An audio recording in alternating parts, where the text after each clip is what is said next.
ఆంధ్రప్రదేశ్కి కొత్త ఆశాజ్యోతి నారా లోకేష్. తెలుగుదేశం పార్టీ జాతీయ అధ్యక్షులు ముఖ్యమంత్రి చంద్రబాబు నాయుడు గారి కుమారుడిగా మాత్రమే కాదు, తనదైన శైలిలో నాయకత్వాన్ని సమర్థవంతుడిగా నారా లోకేష్ రుజువు చేసుకున్నారు. నారా లోకేష్ సంచలన యువతరంగం. ఎన్టీఆర్ వారసత్వాన్ని నిలబెట్టగలడన్న నమ్మకాన్ని కలిగించడమే కాకుండా ఆధునిక ప్రపంచంలో సాంకేతికతను ప్రజలకు మరింత దగ్గర చేసేందుకు తండ్రి పందాలోనే తండ్రికి తగ్గ తనయుడిగా లోకేష్ రుజువు చేసుకున్నారు. యువశక్తి, టెక్నాలజీపై పట్టు, పరిపాలనలో ప్రగతిశీలత ఇవన్నీ ఆయనను రాష్ట్రానికి నూతన తరహా నాయకుడిగా ఉద్భవించే అవకాశం దృఢంగా కనిపిస్తోంది. ఆయన నాయకత్వం ఆంధ్రప్రదేశ్ రాష్ట్రానికి ఒక శ్రేష్టమైన ప్రత్యామ్నాయం కూడా.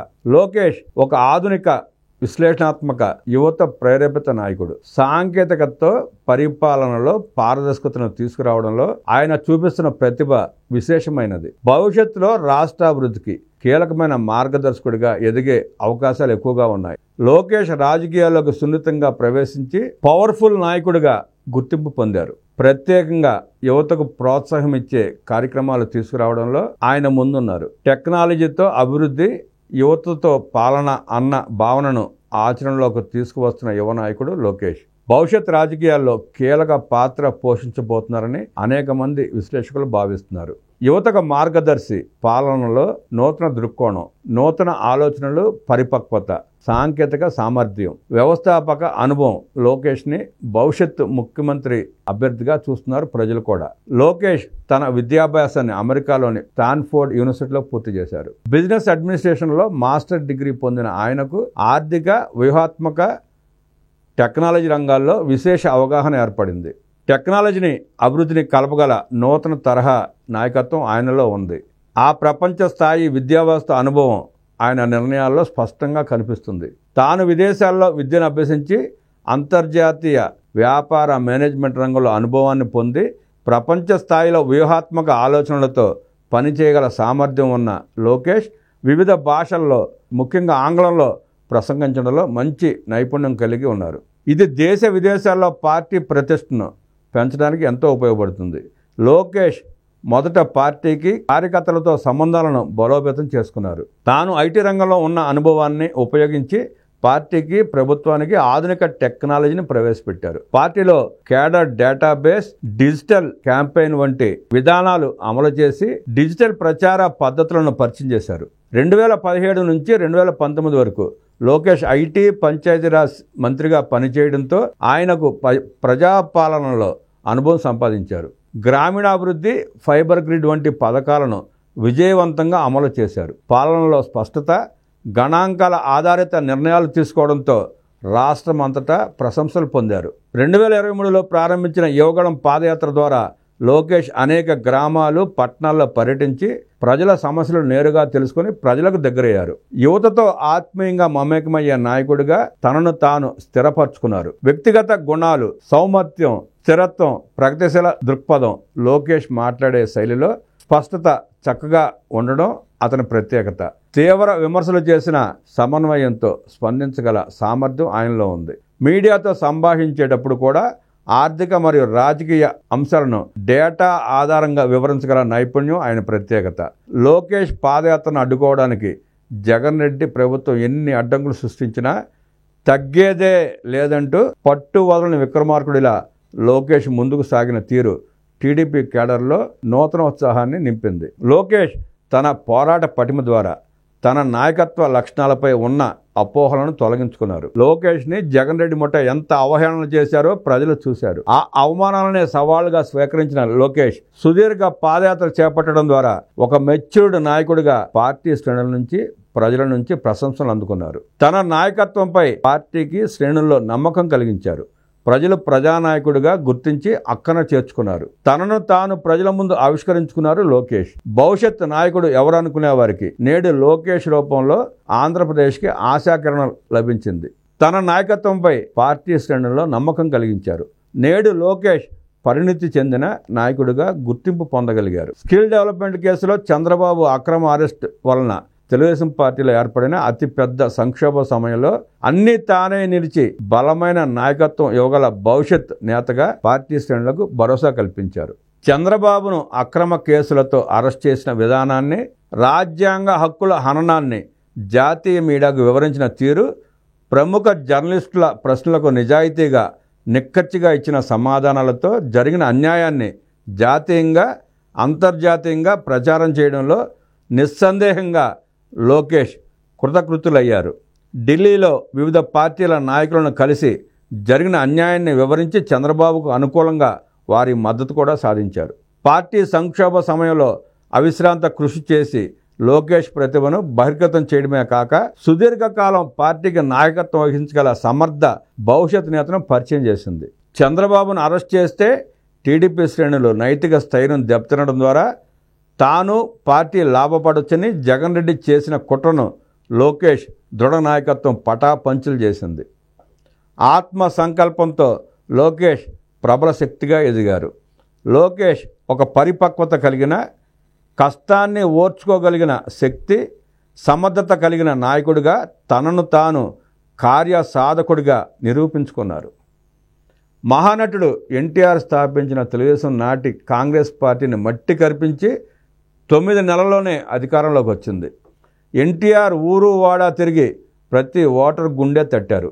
ఆయన అఖండ విజయాన్ని సొంతం చేసుకుని చరిత్ర సృష్టించారు.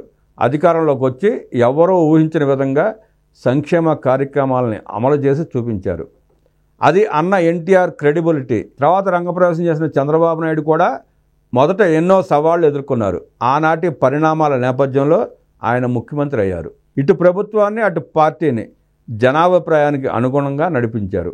కాలానుగుణంగా ఆయన తన విజన్తో రూపొందించిన అనేక అభివృద్ధి కార్యక్రమాలను అమలు చేసి ప్రపంచ స్థాయిలో గుర్తింపు పొందారు. రాజకీయంగా ఎన్నో ఆటుపోట్లకు గురైన 4వసారి ముఖ్యమంత్రిగా ఎన్నికై తన సత్తాను రుజువు చేస్తున్నారు చంద్రబాబు.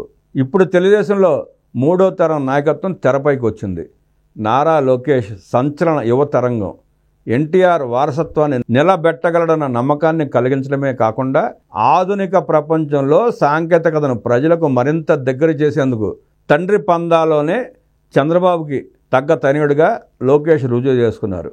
వాట్సాప్ గవర్నెన్స్ ద్వారా సమస్యలను ఎలా పరిష్కరించవచ్చో చేసి చూపించి ప్రపంచంలోనే అలా చేసిన తొలి నేతగా గుర్తింపు పొందారు. ఐటీని కేవలం ఉద్యోగాలకే కాదని రోజువారీ జీవితాలను ఎలా మారుస్తుందో కూడా తన వాట్సాప్ ప్రయోగం ద్వారా నిరూపించి తండ్రిని మించిన తనయుడిగా గుర్తింపు పొందారు. నేడు ప్రతి ఒక్కరి చేతిలోని స్మార్ట్ ఫోన్ నిత్య జీవితంలో భాగమైంది. లోకేష్ దాన్నే అస్త్రంగా ప్రయోగించి తన సత్తా ఏంటో తెలియజెప్పారు.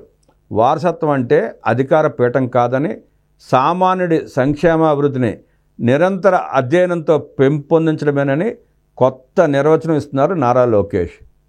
43 ఏళ్లలో చరిత్రను తిరగరాసిన తెలుగుదేశం పార్టీ మరో 40 ఏళ్ల పాటు తిరుగులేదనే 6 శాసనాల డిక్లరేషన్తో ప్రజల ముందుకు వచ్చింది.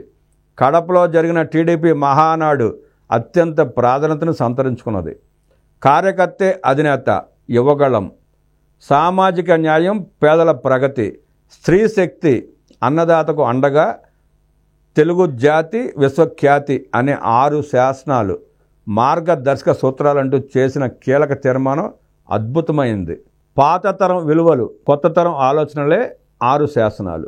ఎన్టీఆర్ సమాజమే దేవాలయం, ప్రజలే దేవుళ్ళు అనే నినాదమైతే ఆ మూల సిద్ధాంతం స్ఫూర్తితో మారుతున్న కాలానికి అనుగుణంగా పార్టీలో పాలనా విధానాల్లో నూతనత్వం కోసం 6 శాసనాలు మహానాడు సభలో చర్చించారు.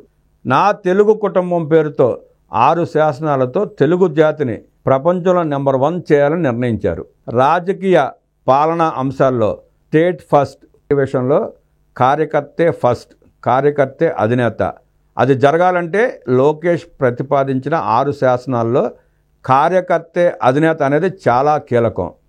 యువశక్తికి ప్రాధాన్యమిస్తూ యువగళం దశ దిశలా మారుమోగేలా చేయాలని, వారి ద్వారానే భవిష్యత్తులో మంచి సమాజాన్ని నిర్మించాలని, నాలెడ్జ్, టెక్నాలజీ, డేటాతో ఎంటర్‌ప్రెన్యూర్‌షిప్ కలిగిన యువత ప్రపంచ విజయాలను సాధించాలని నూతన విధానానికి శ్రీకారం చుట్టారు.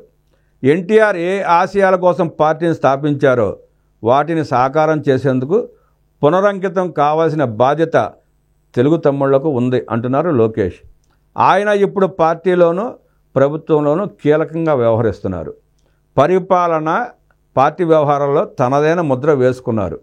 దీంతోపాటు కార్యకర్తలు, నేతలకు నిత్యం అందుబాటులో ఉంటున్నారు. పార్టీ సంబంధిత కార్యక్రమాల్లో ముఖ్య పాత్ర పోషిస్తున్నారు. నేతలతో భేటీ అవుతూ, కార్యకర్తలతో సమావేశాలు నిర్వహిస్తూ రాష్ట్ర వ్యాప్తంగా పర్యటనలు చేస్తున్నారు. ముఖ్యంగా పార్టీలో యువతరానికి ప్రోత్సాహం ఇస్తున్నారు. ఆయన ఇమేజ్ మరింత పెరిగింది. ఇంకోవైపు జాతీయ వ్యవహారాల్లో సైతం లోకేష్ చురుగ్గా పాల్గొంటున్నారు. మంత్రిగా లోకేష్ సమర్థవంతంగా పనిచేస్తున్నారు. లక్షల కోట్ల రూపాయల పెట్టుబడులను రాష్ట్రానికి తీసుకువస్తున్నారు. మంత్రిగా ఆయన నేతృత్వంలో ఇప్పటివరకు 91 ఐటీ, ఎలక్ట్రానిక్స్ కంపెనీలు రాష్ట్రంలో ఏర్పాటుకు ముందుకు వచ్చాయి. 91,839 కోట్ల రూపాయల పెట్టుబడులు, 1,41,405 ఉద్యోగాలు ఇచ్చేందుకు ఐటీ, ఎలక్ట్రానిక్స్ కంపెనీలు సిద్ధమయ్యాయి. రాబోయే 5 ఏళ్లలో ఐటీ, ఎలక్ట్రానిక్స్ రంగంలో 5 లక్షల ఉద్యోగాల కల్పన దిశగా నారా లోకేష్ కృషి చేస్తున్నారు. రాష్ట్రానికి రెన్యూవబుల్ ఎనర్జీ రంగంలో భారీ ప్రాజెక్టులను నారా లోకేష్ తెచ్చారు. వేల కోట్ల పెట్టుబడులను ఈ రంగంలో ఆయన సాధించి ప్రజల్లో మంచి గుర్తింపును సాధించారు. తెలుగుదేశం పార్టీ యువనాయకుడిగా, ఆధునిక పాలనకు మార్గదర్శకుడిగా, సాంకేతిక ఆధారిత అభివృద్ధికి ప్రతీకగా ఎదిగారు లోకేష్. ఆయన నాయకత్వ లక్షణాలు, ప్రజలతో నేరుగా సంబంధం, పాదయాత్ర ద్వారా పార్టీ పునర్జీవనానికి బలమైన పునాది వేశారు. ప్రపంచ ఆర్థిక వేదిక WEF యొక్క గ్లోబల్ ఫ్యూచర్ కౌన్సిల్ నెట్వర్క్ భారతదేశం నుండి ఏకైక రాజకీయ నాయకుడిగా ఎంపికయ్యారు. సంక్లిష్టతను, సంక్షోభాన్ని సవాలుగా స్వీకరించారు. సవాళ్లలోంచి ప్రతిభను ప్రజ్వలం చేశారు. కొత్త ఆలోచనలు చేశారు. వాటిని ఆచరించారు. ఎప్పటికప్పుడు తమని తాము సమీక్షించుకున్నారు, సంస్కరించుకున్నారు, వైఫల్యాలను దాటారు. ఐటీ, విద్యాశాఖ మంత్రిగా తనదైన ముద్ర వేస్తున్న నారా లోకేష్కి పార్టీలో కొత్తగా వర్కింగ్ ప్రెసిడెంట్ పదవి ఇవ్వాలని మహానాడు వేదికపై నాయకులు అందరూ ప్రతిపాదించారు. భవిష్యత్తులో రాష్ట్ర అభివృద్ధికి ఒక కీలకమైన మార్గదర్శకుడిగా ఎదిగే అవకాశాలు ఎక్కువగా ఉన్న నారా లోకేష్కి సమర్థవంతమైన పదవి ఇవ్వడం సముచితమని కార్యకర్తలు, నాయకులు, ప్రజలు కోరుకుంటున్నారు.